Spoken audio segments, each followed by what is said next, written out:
Hello, friends. This week I feel compelled to address the Torah portion of the week, which is Vayishlach from the book of Genesis, Sefer Breshit. This is the famous Torah portion in which our patriarch, Yaakov, Jacob, wrestles with the mysterious being on the banks of the Yabok River. The struggle leaves him wounded, and he emerges from this with a new name and finally reconciles with his brother. Jacob's journey, his struggle, from the time he's compelled to leave home after cheating his twin brother Esav out of his birthright, is the adventure of being alive that we are all challenged to travel.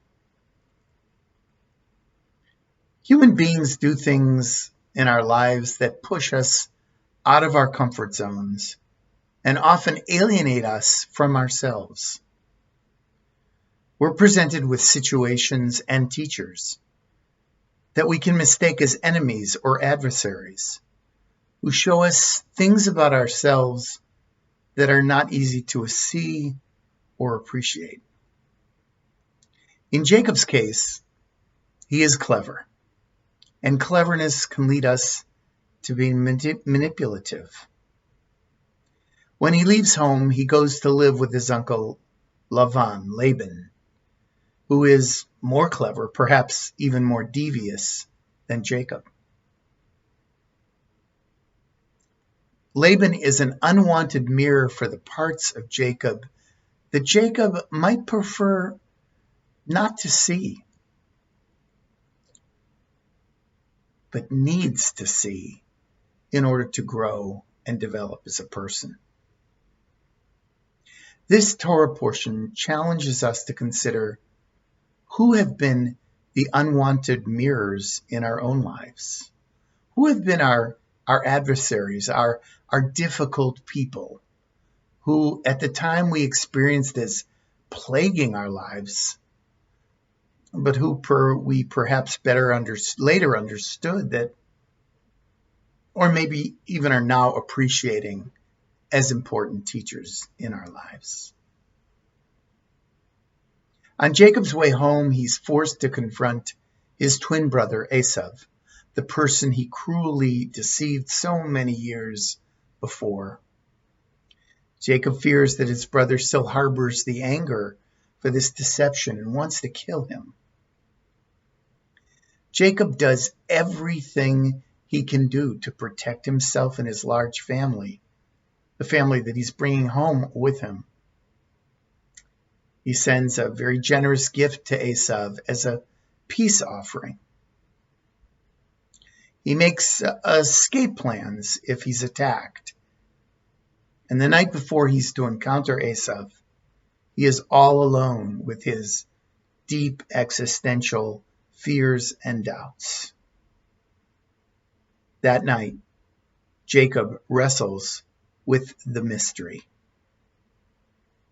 He struggles with who he has been, who he has become, and how he might embrace his most authentic self.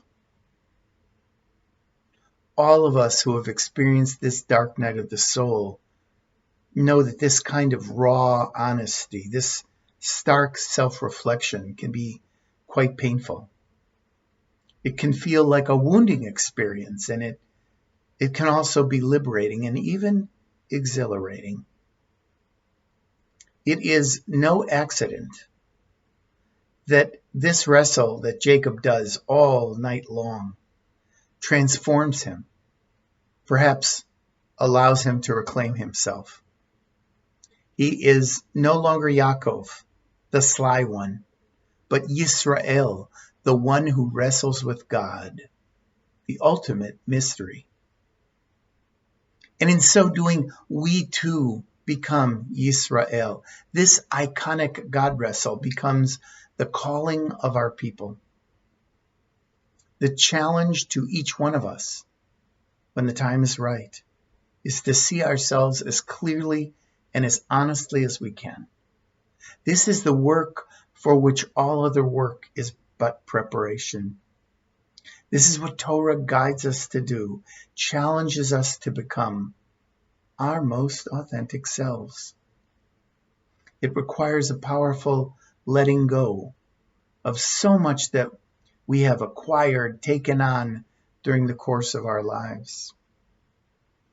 As my friend and colleague Rabbi Sheffigold writes so eloquently, the blessing of that dark night on the banks of the river Yabok is the name we receive.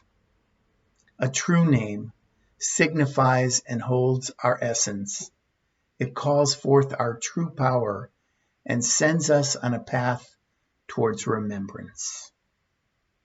End quote. What a question this Torah portion leaves us with. We don't ever stop being who we were. We continue to carry the name and the baggage of our actions and our limitations with us. However, we are invited to consider the new name that comes with wrestling with the mystery. The name that is our essence, our best self that longs to be embraced and honored. What a breathtaking teaching. Wonderful food for thought as we move through the week of this dynamic Torah portion, Vayishlach. So stay safe and be well. Shalom uvracha. Peace and blessings.